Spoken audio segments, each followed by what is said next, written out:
according to what the founders intended, we should have the same access to the same arms that the military does so that we can defend the country against tyranny. Right. But today, we're crapping our pants over arm braces and ghost guns and 15-round magazines when people in the 1700s were sailing around in their own warships. Yes.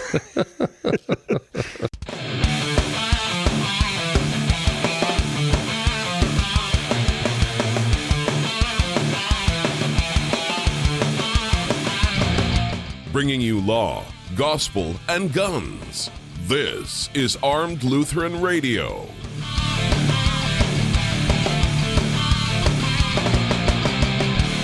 Hi, folks. Welcome to another episode of Armed Lutheran Radio. I'm your host, Lloyd Bailey, the Armed Lutheran. This is episode number 261. This is a podcast about guns, hunting, competitive shooting, the natural right of self-defense, and what God's Word says about the issues surrounding gun rights and gun ownership. And joining me again this week, fresh off a restful Easter vacation, the pistol packing Padre himself, Pastor John Bennett. Welcome back. Thank you, Lloyd. It's good to be back. Christ is risen. He is risen indeed. Hallelujah. Hallelujah. Been convalescing, have you? A little bit. Actually, yeah. It's my wife, her back went out on her last Monday. Or the Monday before Easter, I should say, just to clarify. And so I was pulling double duty at home. And yeah, so along with the extra services, also being the house slave too. So right. Well, it is good to have you back, and I'm glad you survived all of it. Today, as we've alluded to in social media, we said back in episode 259, of course, that we'd be that would probably be the first of what we expected would be several discussions of various gun control ideas that Democrats would be pushing for in the wake of Sleepy Joe's election. So this week, we have our first round of executive orders on guns, which came out Thursday. And so we're going to dig into those in a moment. But first, I want to take a moment to thank the awesome men and women who make this show possible. The members of the Reformation Gun Club. Armed Lutheran Radio is listener-funded. That means we don't have any advertising. We don't have any sponsors. We rely on awesome men and women who value what we do, who put their money where their mouth is, and make sure that this show happens every week. And this week, I want to give a special shout-out to Dallas from Severance, Colorado, to Daniel, and I'm going to pronounce this correctly this time. Daniel upbraided me recently. It's Chehalis, Washington, not Chehalis. I have been calling it that for years, and he called me out on it. So, Daniel, thank you. I'm sorry for my southern mispronunciation. Mark from St. Paul, Minnesota, the disreputable Bartlett, and we've got two new members I want to recognize, Kenneth from Sugar Land, Texas, and Dan from Indian Trail, North Carolina. Thank you all so much for your support. Really do appreciate it. As I said, Armed Lutheran Radio is listener-funded, and for as little as $1 a month, you can support the show, get access to hundreds of hours of exclusive content, invitations to our monthly online hangouts. The next one is going to be next weekend, and I'll have more details about that this week. You get access to our cool new website where all the content is parked, and the satisfaction of knowing that you made all of this craziness possible. So check out all the benefits at armedlutheran.us/gun club, or look for a link in the show notes for this or any of our previous episodes. All right. So President Biden-Harris announced some executive actions on gun control this week. And yes, I am going to be referring to him from here forward as President Biden-Harris because the White House, if you haven't heard, issued a directive to all federal agencies saying that henceforth they shall all refer to the administration as the Biden-Harris administration in all official correspondence. So in keeping with that, he is President Biden-Harris from now on. So he held this ridiculous press conference. Go ahead. Sounds like you might have a thought. Oh, I was just going to say. Or were you drinking? I mean, he's. Well, I was that too. I mean, that comes with the territory these days. But I was going to say, I mean, at this point, he's just a puppet, and it's Kamala Harris's hand up his back. So call it what you will. I think President Harris is probably more accurate. Probably. He did slip up and call her that. So he held this press conference in the White House Rose Garden. So what we're going to do, we're going to dig into the prelude to the announcement, and we're going to dig into three of these gun control initiatives. We're not going to get into the legislative stuff that he talks about at the end, because that's plenty of material for a future episode. And we're not going to discuss the insane lunatic that he is nominating to run the AFT, the Bureau of Alcohol, Firearms, and whatever. I thought AFT, that was the American Federation of Teachers. It is, and I think that's a terrible idea to put them in control of gun law. Yeah. Let's get into this stupid press conference, shall we? And as an aside, I'm probably going to violate the 8th commandment a time or two today, just to forewarn you. I will happily pronounce absolution. Thank you. I watched as much of this insanity as I could stand on Thursday. If you don't feel significantly stupider after listening to this or watching that press conference, I don't know what to tell you. There's only two possibilities here. One is that they are truly stupid. The other is that they are maliciously deceiving you. So I don't know that there's a best construction to put on a lot of this, because there's so much that is deceptive. There's so much that's half-truth. There's so much that's outright lies. There's the use of some rather ill-advised emotional language that doesn't really help in the debate and the discussion. Let's start with Vice President Harris. She introduced the president. She kicked everything off with this slobbering introduction and talking about how caring and wonderful the president is. And she touted his accomplishments. And this is just a throwaway. You may wonder why I'm bringing it up, but this particular statement by her is an indication of where this press conference is going to go, because it's misleading. She says, of course, Sleepy Joe was instrumental in, passing gun control in 93. He worked to pass what she called the Brady Handgun Violation Prevention Act, which isn't a thing. I don't know what that means. Unless it's a law to prevent you from violating your handguns, which is gross. Don't do that. There have been stories out there of people being caught hiding firearms in odd places. So that would maybe definitely that's be a what she was violation. That would definitely be a violation. So the Brady Handgun Violence Prevention Act brought us background checks. And she says they kept guns out of the hands of 3 million dangerous people. Now, I'm guessing nobody fact-checked that before they put that in front of her. And that probably came... Yeah, probably not. That probably came from the gun control advocacy groups, because they're, as we've seen and as you'll see in this episode, they tend to pad the stats to make them look better or to make them look more horrifying so that they generate an emotional response. Well, I have another theory on that, though. And this is my theory, is that they exaggerate and they lie and they obfuscate because they are directing much of their language towards those who are ill-informed, who they think that they can convince will blindly believe that everything that they say is true. Yeah. So, for example, I had somebody asking, well, what's a ghost gun? This is a conservative who, when you hear terms like ghost gun, that makes it sound really scary. Mm-hmm. Like, is this going to, slip through the wall unnoticed and shoot you in your sleep or something? I don't know. But that there are plenty of people, even conservatives out there, who aren't informed on these topics or aren't informed enough to know when they're being lied to. Yeah, exactly.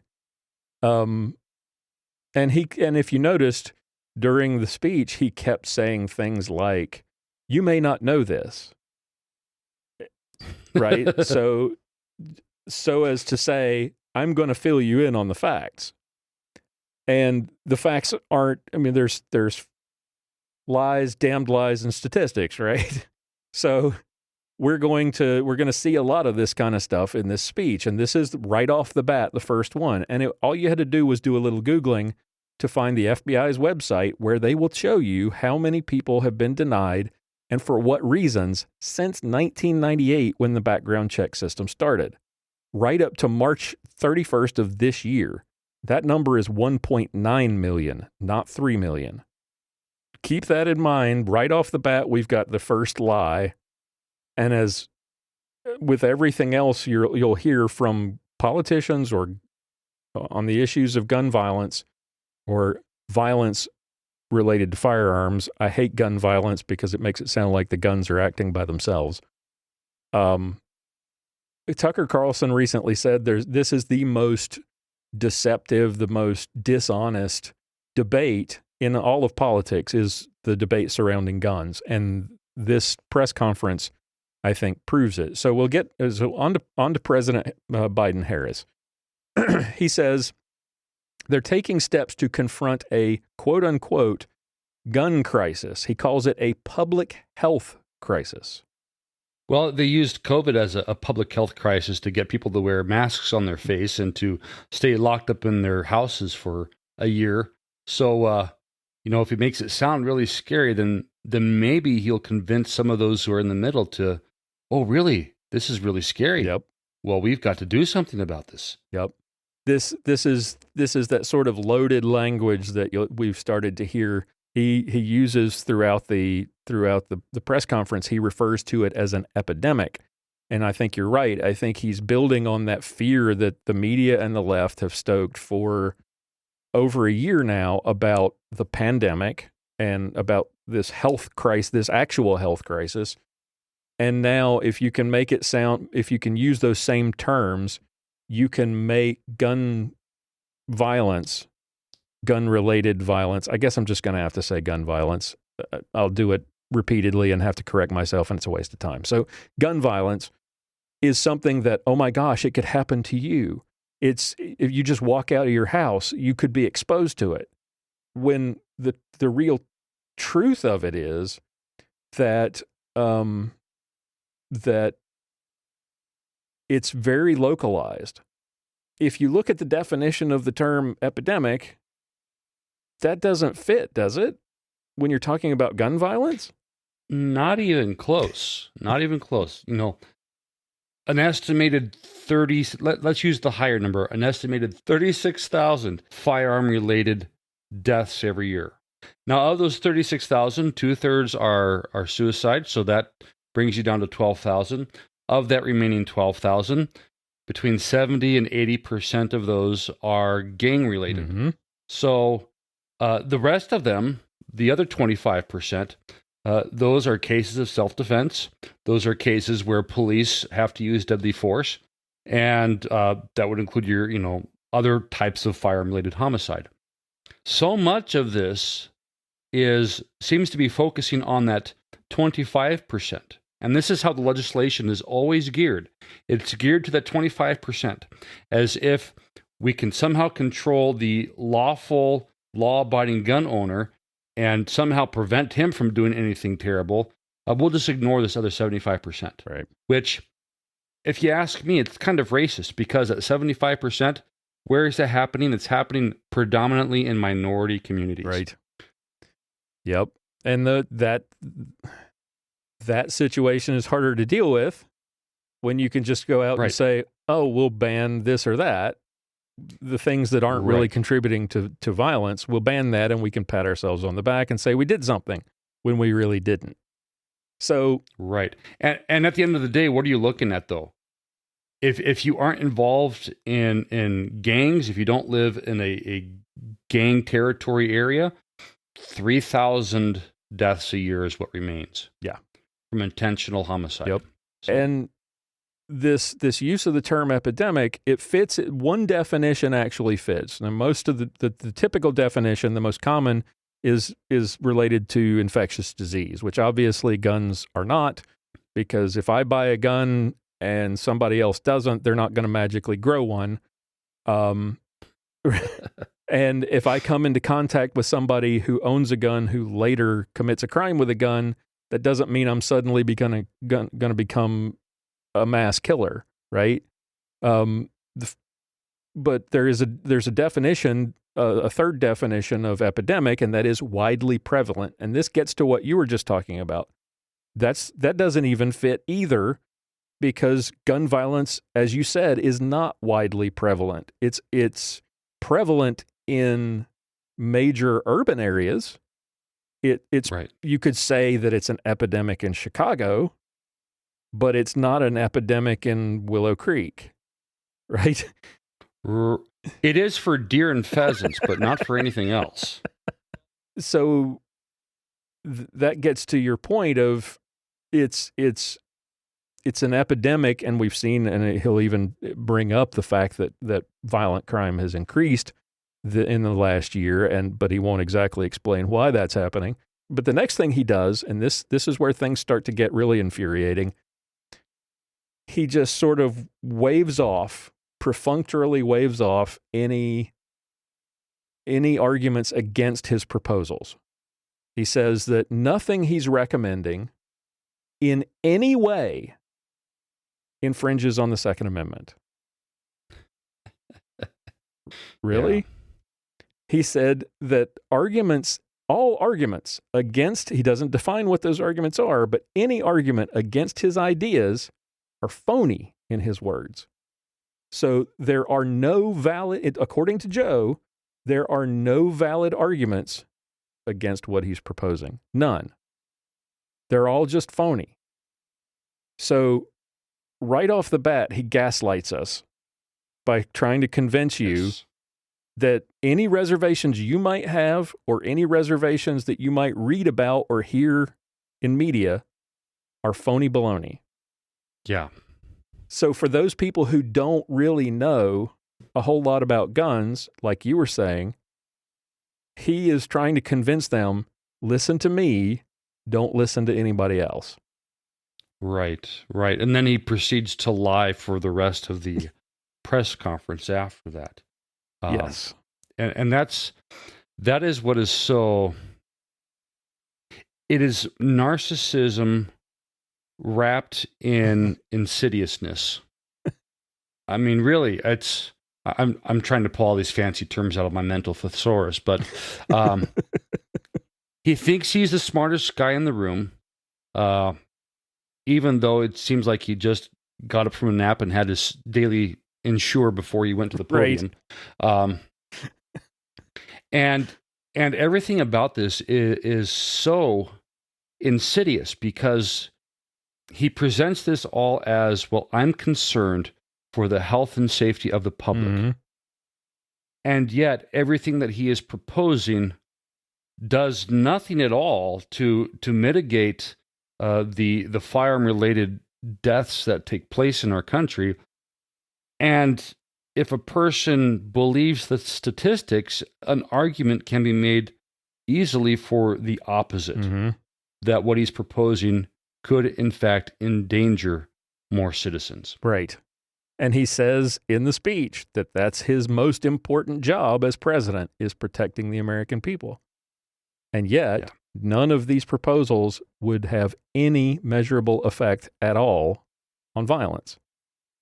Right. So the next thing he says, and this is where the blood pressure starts to boil, no amendment to the Constitution is absolute, he says. Yeah. Well, I guess the 13th Amendment, we still must have slaves here in this country. I started to say, imagine going to an NAACP convention and telling them that the 13th Amendment is not absolute. Yeah. Imagine him at the National Organization for Women's Convention saying the 19th Amendment is not an absolute right. Right. Can you imagine what would be done if a Republican made this kind of claim that your rights under the Bill of Rights are not absolute? That's just insane. Yeah, and then he gives the egregious example of the yelling fire in a crowded theater, which was based on it was an opinion in a Supreme Court ruling that was overruled in the Brandenburg v. Ohio ruling of 1969. 52 years ago. Yes. Brandenburg v. Ohio made it very clear that it is only illegal, and this was incendiary language, even if it's from a group like the KKK, that incendiary language was only illegal if there was an immediate result that was violent. If it's likely to incite imminent lawless action, I think is what the way it's worded. So the main point of Brandenburg is that there are things that people say that we don't like or we don't agree with or we may find offensive, but they're protected speech unless you're actually going out and specifically inciting someone to do something illegal. Or you're posting something that Facebook or Twitter doesn't like. Well, so yes, like you said, you can yell fire in a crowded theater. And if Joe had 2 working brain cells to rub together, he would know this. At the very beginning, the president says, this is even better. At the very beginning of the Second Amendment, there were certain people who were not allowed to own weapons, he said. You know who those people were? Black folks. Slaves. Yes. Black and brown folks, as he called them in the speech. Slaves and American Indians. Yep. But he didn't mention that. He forgot to mention that part. Yeah, he forgets to mention also that some of the laws in the Deep South that were passed by Democratic legislatures also prohibited black folk from owning firearms. Yep. Like Maj Touré says, gun control is racist. And that's where it started with the black codes. You didn't want black folks, especially freed slaves, to have guns. So you got gun control. Then he says, even at the beginning, when the Second Amendment was written, you couldn't just own any kind of weapon you wanted. Again, how long has he been in the Senate? Was he in the Senate 47 years? Like, how long has he? Shouldn't he know that that's wrong? I mean, that's just completely wrong. He's at least been in there long enough that he's become senile enough that he should at least still remember that there was never any limit. There was absolutely no federal firearms gun control legislation prior to the 1930s, 1934 or 36. So, and you could own anything you want. You could own, a Tommy gun. They had Tommy guns during that time. You could own. Well, no, I think the Tommy gun was after that. But the fully automatic rifles that were used in World War I were perfectly legal for the average man to own. The Tommy gun was 1919. So 1919. Okay, there you go. So it was earlier. Yeah. You could go into Sears and buy one of those. You can order through Sears and have it delivered in the mail to your home. Exactly. And consider this. Article 1, Section 8 of the Constitution, specifically Clause 11, gives the government the power to issue letters of marque and reprisal. And in the 1700s, they were issued to private citizens, which allowed them to engage in hostile actions against enemies of the state. So privateers, private citizens with their own private weapons, were issued these letters of marque and reprisal, which basically gave them the right to go out and seize property from other countries for fun and profit. And the U.S. government was basically using individual private citizens with their own weapons in lieu of committing, declaring war, using not just rifles, muskets and stuff, cannons, privately owned cannons and warships, for God's sake. Individual people owned warships at the time of the founding, at the time the Second Amendment was written. And he claims that you couldn't just own anything. People could own cannons back then.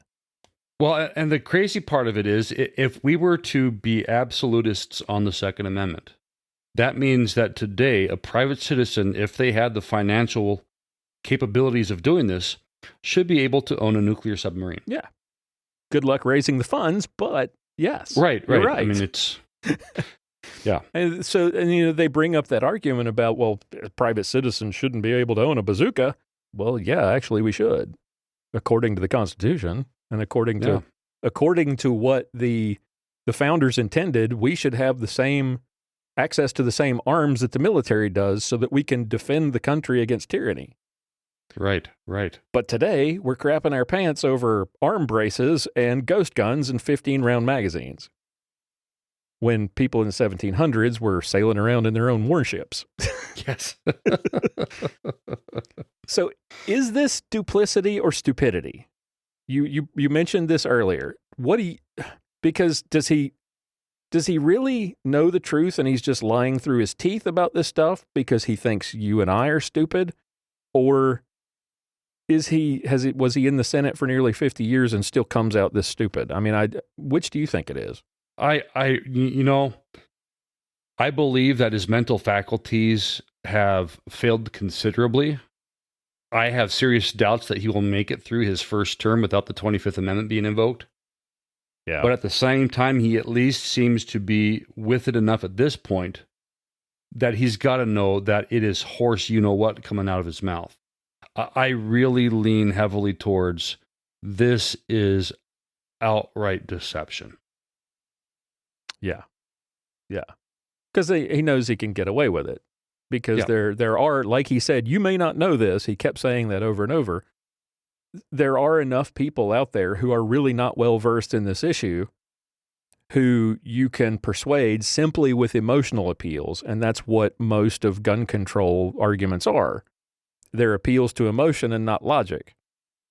And like you were saying earlier with the numbers, that's part of why they play with these numbers the way they do, to try to make it sound worse than it is, because then people will worry, well, I could walk outside today and be, a victim of a mass shooting, when they're statistically fantastically rare, and the majority of the violence that the president is talking about when he spouts the numbers, the 38 or 39,000, I think it was 30. I want to say it was 39,000 last year, because crime went up. Violent crime went up. I think 60 out of 63 major metropolitan areas in the country, of the top 63, 60 of them saw increases in violent crime. And it's... but that's all because we have a gun epidemic in this country. It can't have anything to do with the defund the police movement, right? Right. And that's exactly right. He doesn't bring up the other factors that play into the crime numbers. The fact that we've spent a year talking about how racist cops are, and how we've been encouraging cops to stand down, and we've been making excuses for rioting and looting and violence, and how we've been defunding police departments and turning criminals like George Floyd or Jacob Blake into saints, basically. And then also not mentioning the fact that what all those places where the violence is increasing, and he actually brought this up, that we're seeing these increases in violence in our cities. But what do all those cities have in common? They're run by Democrats. Yes. And they all have gun control that's stricter than the stuff that he's talking about. So he doesn't mention that stuff because he wants you to think that it could happen to you anywhere at any time in your little town, when it's very narrowly focused. The vast majority, I think I read that something like 60% of all firearm homicides happen in 50 cities. Yeah, I wouldn't be surprised. And then of course you pile on top of that 80 some odd percent is gang and drug related. And like you said earlier, that gets you down to a very small number of people out in the hinterland who are not related to drugs, who are not related to crime, who are just average citizens who are being killed with firearms. It gets down to something like 4 a day, and he was touting 100 something a day in the speech. But it doesn't take into account the numbers you were talking about. Yeah, right. If you get rid of the gang and drug-related homicides, it gets down to 1/1000th of 1% of the population will be killed by someone with a firearm. Yep. Yeah. You have a better chance of being struck by lightning, I think. I'm saying that. You can fact check on me on that. I don't know what the statistics are on lightning strikes, but well, if you compare the number of people killed with AR-15s, which he wants to ban, you compare that number to lightning strikes, and it's a pretty close number. It is. Your chances of being punched to death are higher than being killed by someone with a long rifle. Yes. They don't like the fact that you own these things that they can't control. That's why they want to take them away. And that's what gets us into the actual proposals that President Biden-Harris brought up in this press conference. So this first one, I'm going to read the description from the White House website because the president did the exact same thing, and then he riffed about it a little bit. The Justice Department, within 30 days, will issue a proposed rule to help stop the proliferation of quote-unquote ghost guns. We are experiencing, listen to this, a growing problem. Criminals are buying kits containing nearly all the components and directions for finishing a firearm within as little as 30 minutes, and using these firearms to commit crimes. When these firearms turn up at crime scenes, they are often cannot be traced by law enforcement due to the lack of a serial number. The Justice Department will issue a proposed rule to help stop the proliferation of these firearms. Now, you mentioned that you had a friend ask you what a ghost gun is. Yes. So, for those who don't know, and I'm not trying to be like Creepy Joe here and try to play the, let me fill you in here. If you don't know what they're talking about, this is kind of a scary, like you said, it's kind of this scary, misleading phrase or description. There are companies that sell kits where part of the gun, where you get all the parts of the gun, or even just, it started out, it was just the frame, the grip frame. Yeah. And then for they pistols started or the lower receiver for ARs. Yeah. Right. And they're called 80% frames or receivers. Essentially, if that piece of the gun is only 80% complete, it's not actually a gun. It can't be registered or not registered. It can't be regulated. Right. So these companies sell these kits where you buy this unfinished frame, and then you can, with your own tools, if you don't screw up, you can actually finish the gun off and then add the parts, the internal parts like the springs and the pins and the trigger and all that. And last year, this company that started these products, Polymer 80, started selling a new product, which was a kit, which had most of the parts, including that frame. So that you also got the barrel, you also got the slide, you got sights and the trigger and all that, and you put it all together yourself. You still had to finish the frame, though. Yes. It wasn't like you just take it out of the box and slap it together. And the idea that you could finish it in 30 minutes, I've never done it. Maybe you can.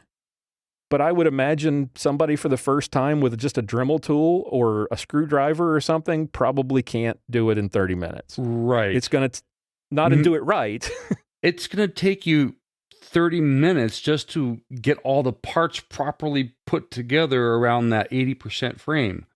That's not, milling the frame Right. and drilling holes for the pins and doing all the measurements. So last year, for those who may remember, the ATF raided Polymer 80's offices and confiscated a bunch of these kits and demanded records of customers who bought them.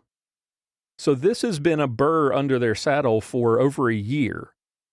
And when they met with the Biden-Harris transition team to discuss priorities, these guns were top of their list. Yep. Not the stuff that's going on in the inner cities. These kits were on the top of their list, which tells me that it has nothing to do with saving lives or stopping crime. It's everything to do with control. Yeah. That was Tucker Carlson recently, just commenting on this within the last 24 hours or so, said that this isn't about controlling guns. It's about controlling the people. Yep. Because if you have a disarmed population, learn the lesson from what happened in Nazi Germany. You had the Warsaw Ghetto Uprising. Well, once they were deprived of any ability to defend themselves, what happened next? No, not that something like that would happen in this country, but when you have the powers that be desiring to deprive us of any ability to protect ourselves, it's all about controlling us. Yep. So the first question, if you're wanting to evaluate whether this is a good idea, this regulating and controlling these ghost guns, as they call them, the first question you would have to ask is, how often do they show up at crime scenes? Twice in the last several years. It's probably next to never. Yeah. I don't think I've ever heard of these showing up at crime scenes. Obviously, I don't look at every crime scene report, but I would think that if they showed up on an increasing basis, as this crisis that we have this growing problem, we would have heard about it more by now. I Right. don't think this is a big issue. Secondly, why would a street thug like some kid, some drug dealer, buy a parts kit, spend the time to mill the frame and put it all together so that he can have an untraceable gun when he could just file the serial number off the gun he's already got? Right. Assuming it isn't already filed off to begin with. Right. Exactly.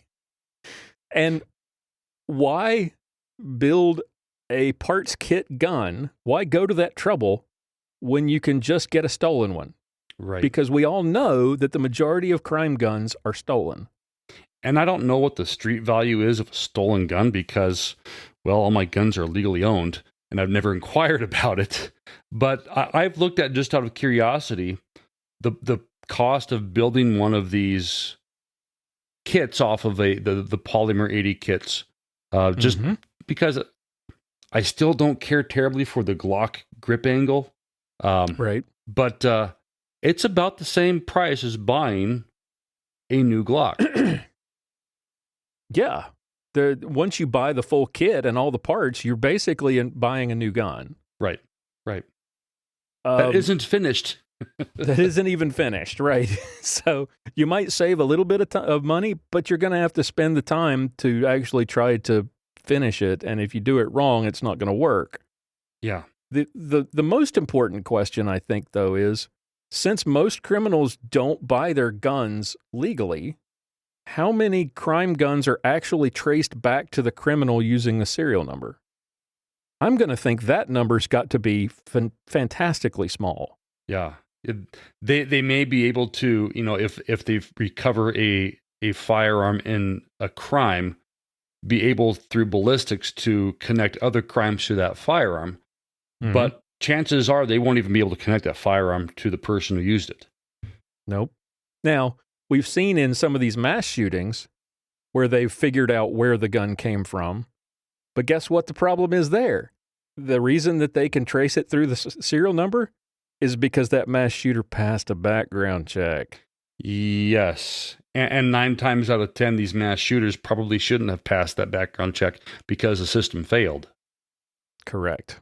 Exactly right. So now he's proposing to regulate these kit guns under the National Firearms Act, and that would mean that you would have to submit to a background check, send in a form to the ATF, pay a $200 tax stamp, and wait 6 months to get permission to actually put the gun together.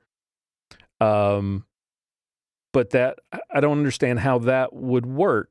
I mean, are you going to have to serialize every single piece? Are we going to put serial numbers on the trigger return springs? What the heck? Yeah. I mean, how are you going to control that?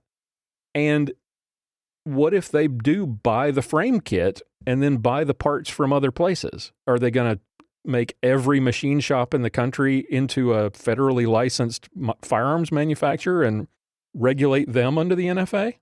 Every time a spring wears out on your pistol, are you going to have to go file a Form 4473 just so that you can repair your firearm?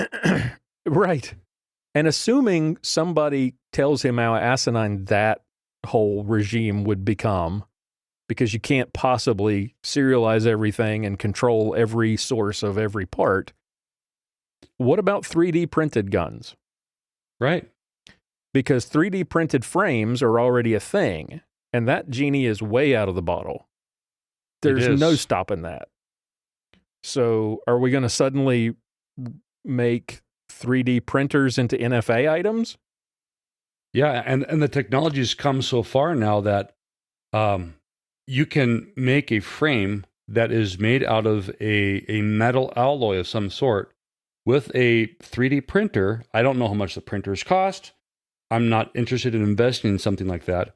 But the strength of the metal that's used is just as strong as your metal injected molding pieces that are used in many firearms today.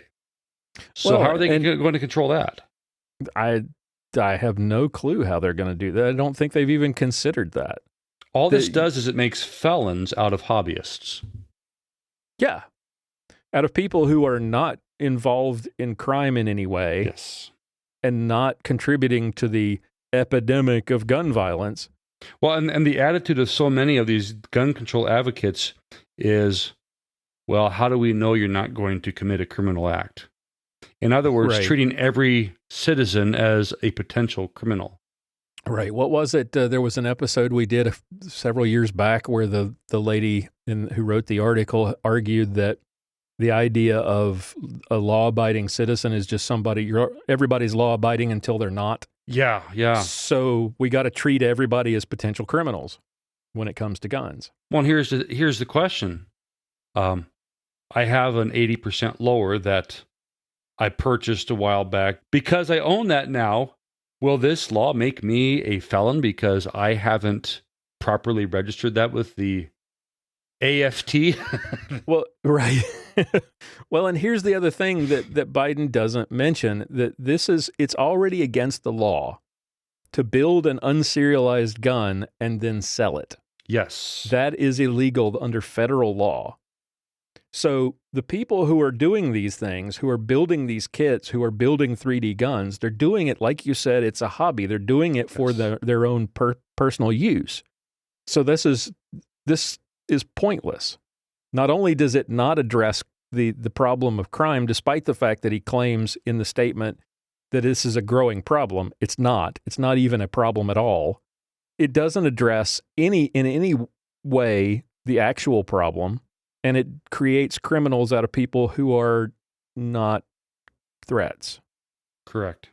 So the next thing he offers is within 60 days, the Justice Department will issue a proposed rule to make clear when a device marketed as a stabilizing brace effectively turns a pistol into a short-barreled rifle, subject to the requirements of the National Firearms Act. The alleged shooter in the Boulder tragedy last month appears to have used a pistol with an arm brace, which can make a firearm more stable and accurate while still being concealable. Now, I don't know whether you've ever tried to conceal an AR pistol with an arm brace. That I don't know how you would do that unless you're wearing supremely baggy pants, I guess. I have a CZ Scorpion Evo S3, and it's the pistol variant, and a nice little pistol. And it's not an arm brace. There's this company, Thorsden Customs, and it's a cheek weld brace is what it is. And it was classified by the ATF as perfectly legal. It just allows you to put it up against your cheek for a good sight picture. It is bulky. It is impossible to conceal, even for a big guy like me. Even if I was wearing a trench coat, you would be able to see that, hey, he's got something underneath that coat. Yep. So the idea that this allows people to take AR pistols and make them quote unquote concealable, it's just stupidity. They're more concealable without the brace. Yes. Here, let me add another foot to the length of this firearm, and boy, that'll make it more concealable. Absolutely. And this, like the ghost gun thing, this has some legs with the ATF going years back. Remember, this whole debate about stabilizing braces has been raging for years. The ATF has been waffling back and forth about whether or not they're legal, whether they're not legal, or whether shouldering them makes them suddenly illegal and all of that stuff. Is it a stock? Is it not a stock? They've gone back and forth. And that popped up again last year. And this is because the NFA is so poorly written and it's 80 years old. They just can't seem to figure out how to rule on this issue. So they want to ban them. They want to make it more difficult for people to get them. And they have a friendly ear in the White House now. Yeah. They see it as an end run around the SBR. And, they want to screw. I'm going to be blunt here. They want to screw you over because you didn't give them $200 in that tax stamp for their permission for you to own an SBR. Yes. Because if you buy an AR pistol, they don't know you've got it, right? But as soon as you put a brace on it, or if you bought it with a brace, now you got to register it with the NFA. Now they know you've got it. Again, it's about control. And this idea that somehow this thing on the end of the gun makes it more deadly. He said in the speech that it makes them more accurate and more lethal. He used also the term more accurate, more lethal than a mini rifle, whatever the heck that's supposed to be. It makes them like a mini rifle. Yeah. You're still firing the same round. You got a 10-inch barrel, so you got less muzzle velocity. You've got this brace thing that may or may not be wrapped around your arm to help you stabilize it, to shoot it like a pistol. I don't see how that's like a mini rifle. It's like saying a smart car is more utilitarian than an F-350. Right. It doesn't make it more lethaler just because it's smaller. Yeah. And again, the same questions come up with these. How often are these stabilizing braces showing up at crime scenes? How often are they used in mass shootings? And to my knowledge, the Boulder shooting is the only time that a stabilizing brace AR pistol has ever been used in a mass shooting. And again, they're not turning up at crime scenes in major cities. So why is this a priority? It's a priority because the ATF wants it. It's a priority because the ATF has wanted to control them for years. And now this is just sort of low-hanging fruit that the ATF already wanted to control. President Biden wants to do something. Here's a chance to do something. Right. It's like you said, it's not about controlling guns. It's not about saving lives. It's about controlling us. I have another, and again, I'll have to get absolution from you, I guess, because this isn't quite putting the best construction on everything. But looking at the timing of all of this, to me, I can't help but think that this is just a tool that is being used to distract us from what's happening on the southern border. Suddenly, that is out of the news. And now it's all about this gun control. But let's not go there because then we'll turn into a 2-hour show. Right. Yeah, that's a whole different show. I mean, yeah. And so all this talk about how he cares about people and how he wants to save lives, I'm sorry, can't put the best construction on that because that's just BS. Right. Now, the last thing that we're going to discuss today is red flag laws. The Justice Department, within 60 days, says the president, will publish model red flag legislation for states. Red flag laws allow family members or law enforcement to petition a court order temporarily barring people in a crisis from accessing firearms if they present a danger to themselves or others. The president urges Congress to pass an appropriate national red flag law, as well as legislation incentivizing states to pass their own red flag laws. In the interim, the Justice Department's published model legislation will make it easier for states that want to adopt red flag laws to do so. Now, we've already talked about red flag laws in a previous episode. You can go back to episode 181, where we discussed that issue, but there's more to this, and the problem with this proposal is this idea. I mean, they're going to publish a model red flag law. What do you see as the first problem here?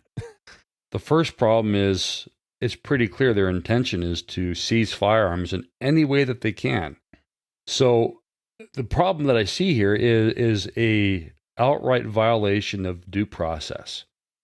That what are your due process rights? We're going to violate your Second Amendment rights. We're going to violate your Fifth Amendment rights. And unless you've got deep pockets, good luck defending yourself in the court of law and getting those rights back. Right. And we discussed in episode 181, the biggest problem with red flag laws is, and in concept, they make sense because they focus the attention where the real issue is, on the individuals who are potentially dangerous. The problem is, as we've always said, the devil's in the details. Right. Who gets to decide? And then there's the big problem, which is if these people are truly a danger, why are they still walking the streets? Right. Why are you taking their guns away but leaving them free as though they won't find another way to harm themselves or others? That's the big problem to me. But with the concept of red flag laws. The problem with this idea is they're going to publish a model for states to follow, which means the states that don't want to follow it are not going to follow it. Right. So they're going to create this model and hope that the states follow along, which they're not going to do. Some will, maybe, but the blue states. The blue states who haven't already done it, and that's the thing, a lot of them have, and the numbers in those states are not encouraging. The problem is that it's not going to make a difference unless everybody has this law, and a lot of states are not going to. No, and then of course the problem that you run into is how often would this be abused if it becomes federal law? Yeah, exactly. It's being abused. We know of cases where it's been abused at the state level. So how much worse will it be when if it becomes a federal law? He makes the claim that red flag laws will reduce suicides and mass shootings, but there's no proof of that at all. None whatsoever. Now, you can possibly make that argument with the mass shooter side of it because we have seen, you take, for example, the Parkland shooting, that shooter most clearly should not have been in possession of that firearm. There were many red flags, so perhaps red flag laws might have prevented something like that. But what's to stop him from renting a U-Haul truck and driving through a crowd of people? Just because you have a person who's suicidal, taking away their firearm isn't going to make them less suicidal. It's just going to make them look for something else with which to end their life. Or you take the San Bernardino shooters where there were plenty of red flags. Yes. And they didn't get a gun on their own. They had somebody else do it for them. Yep. So exactly that's already illegal. Didn't stop them. How would the red flag law have stopped them? It wouldn't. But he made this claim that we know that red flag laws dramatically reduce suicide, but that's not the case either. That is completely false. I wanted to see if that was true. I wanted to see if I could find some statistics. So I did find a couple of articles from CBS and HuffPo that cited maybe the best study on red flag or emergency or extreme risk protection orders, I think they're called. Because Indiana and Connecticut have had these red flag laws for more than a decade. Connecticut since 1999 and Indiana since 2005. And so that's a perfect place to study to see if these things work, right? Because they've been in place. You can compare what was it like before the law and what was it like after. Let's see, I've got a quote here. Study found that after Connecticut bolstered its enforcement of the law, first enacted in 1999, the state's firearm suicide rate declined by 14%. Between 2005 and when the law was enacted in Indiana in 2015, the firearm suicide rate decreased by 7.5%. But what was the overall suicide rate? There you go. That's the thing. And I looked at the study. It's not a longitudinal study. In other words, they didn't look at the rates before and the rates after and compare them. They did computer modeling to determine, well, what would the numbers have been if we didn't have the law? Oh. Yeah. It's the same kind of BS that you get with the global warming stuff, where we're going to try and predict things based on computer modeling instead of looking at the statistics that are right in front of them. So I did it for them. I decided to sit down and look at it and do a longitudinal comparison. So from 1990 to 1999, the year that when Connecticut passed their law, the state averaged 45.9 suicides per year. After the law passed from 2000 to 2019, 44.95. That's a decline of 2%. So, like you said, maybe firearms suicide declined, but that decline was pretty much erased by an increase in non-firearm suicide. And in Indiana, from 1990 to 2005, before the law was passed, they averaged 26.3 suicides per year. From 2006 to 2019, after the law went into effect, the average number of suicides actually went up to 27.6. The stupid thing about studies like this is that it's working off the assumption that the only way a person decides to kill themselves is with a gun. Mm-hmm. How many of those people are going to say, well, shoot, I don't have a gun today, I guess I just won't kill myself? Or instead, will they be jumping off a bridge or slitting their wrists? Right, because that's so much more humane. Yes. So yeah, we may reduce the number of firearm suicides, but guess what? They're going to find other ways to do it. And in Indiana, they had in 2019 they had more suicides than at any time since this study, or these numbers only went back to 1999. They had the most suicides in Indiana ever in 2019, well after the law had been passed. So it was in full force at this point, 10 plus years in force. And it didn't make a difference. The question I think we've mentioned this before, the question is, what's important? Is it saving lives, or is it just stopping people using guns? Do we care more about the people who kill themselves with guns than we do about the ones, like you said, who kill themselves jumping off of bridges? Why is that? And this is going to sound very cynical, I would argue that the left actually does care more about people killing themselves with guns, but for a different reason. Because the more people that kill themselves with guns, the more it plays into their argument of how many firearm-related homicides there are a year. Yeah. And that just goes to try and prove their point. When 2/3 of the annual firearms-related deaths are suicides, and you can lump those in with all the other ones, it just pads the numbers and makes the gun crisis look worse. Bingo, to quote Joe Biden when he was asked whether or not Bingo. wanted to take away people's guns. He, President Biden-Harris touted the red flag law in his own state of Delaware. It's named after his late son, Bo. that was passed in 2013. And he's very proud of this. Problem is that suicide in Delaware has gone up year after year, every year since that was passed. So he's touting a law that has done nothing to reduce suicide in his own home state. If you are intellectually honest with yourself, the only logical conclusion can be clearly gun control doesn't work. Because you look at the statistics for firearm-related violence and the statistics for the number of firearms owned by private persons. And the more firearms are owned by private persons, the more the rate of gun, to use their term, gun violence has fallen. Mm-hmm.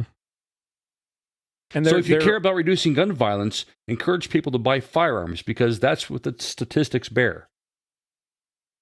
Yes. And if, and he does bring up in this speech, he talks about the violence in the inner cities that affects black and brown folks, as he calls them.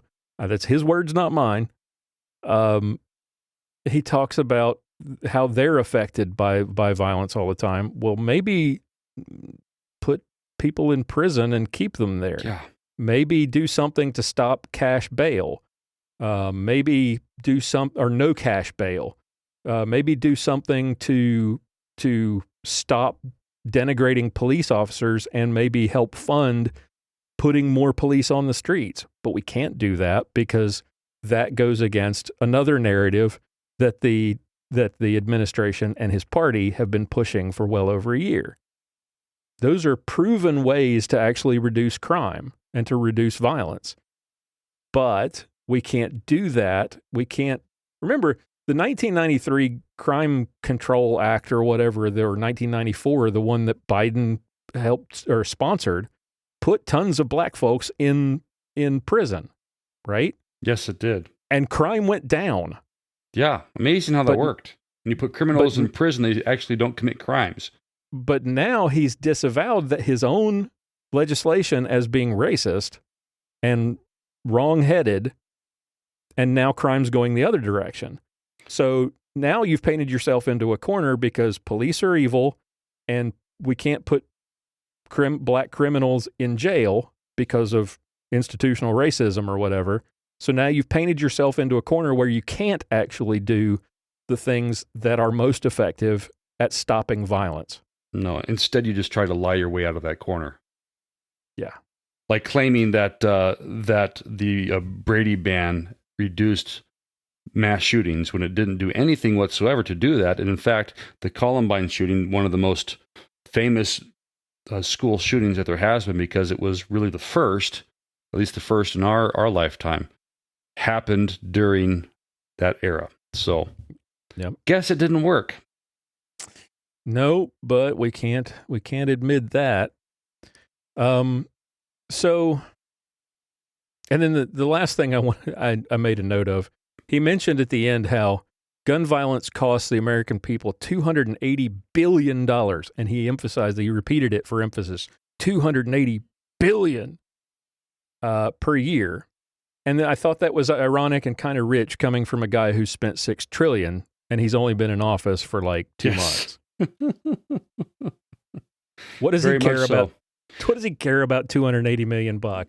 There was one big bonus that came out of this press conference. I didn't know this, but it turns out you can go to a gun show and get anything you want without a background check. So maybe I will end up owning an M249 after all. Sign me up for the next gun show. Absolutely. Yeah. That's new to me. I must be going to the wrong gun shows, obviously. Obviously. Yeah. So, we don't have really time to delve into all the other things like funding research and community grants and that stuff and his legislative priorities and his nomination for the AFT, who is a complete raving lunatic. The AFT, the American Federation of Teachers. He said that multiple times. Oh. What are your thoughts about this press conference, about these proposals, about how we could better address the issue? Where could he have spent more effort and actually made a difference, do you think? Well, first and foremost, I would categorize everything that happened in that press conference as political theater, because there isn't a single thing that he proposed that's going to do a lick of good in addressing the, I don't want to use his terminology, but the problem of firearm-related violence in our country. Epidemic. Yeah, the epidemic. Nothing he's proposed is going to do anything with that regard. The only thing it's going to do, if these things become legislation or if they become regulation through the ATF or the AFD, I can't remember which it is now. Either one. Yeah, either one. That Get the teachers on it. All it does is make criminals out of law-abiding people. If he was truly concerned about doing anything to mitigate gun violence, he would start addressing.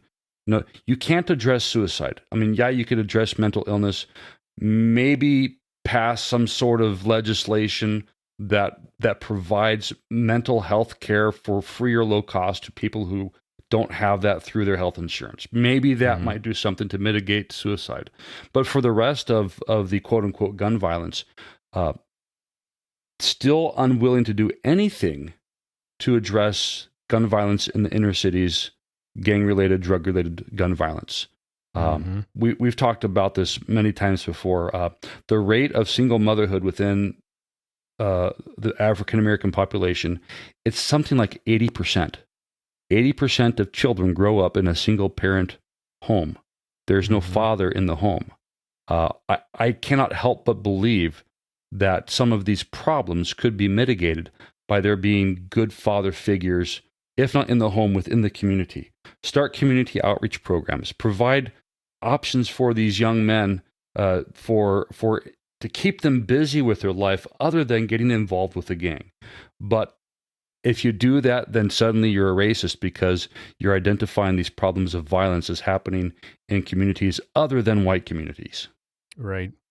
All right. Well, I think that's all the time we've got for today. I think we've covered those topics pretty well. And it looks like the Biden-Harris administration, is going to be just a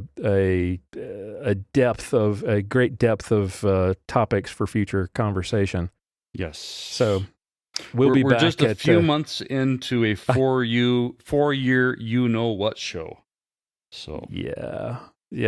So this should be an interesting time going forward for us to discuss various issues. And I think with the growth in the number of new gun owners, it's going to be a very interesting time because a lot of the people that he thinks are not that the administration, that people on the left think are not typical gun owners, they're becoming gun owners because the government's doing nothing to stop the violence in the streets, and people are finally in larger numbers starting to take responsibility for their own protection. So good luck passing meaningful, quote unquote, meaningful gun control legislation given that change in demographics. So that'll be interesting to see how that plays out. Anyway, folks, if you have any questions about anything you heard here on the show, if you have any comments, any complaints, we'd love to hear from you. Visit our feedback page at armedlutheran.us/feedback. Leave us a voicemail or a voice message. Send us an email. We would love to hear from you and respond to your comments or questions in a future episode. Pastor, thank you so much for doing this. Happy Easter. Absolutely. And looking forward to talking to you again soon. Thank you. Me as well.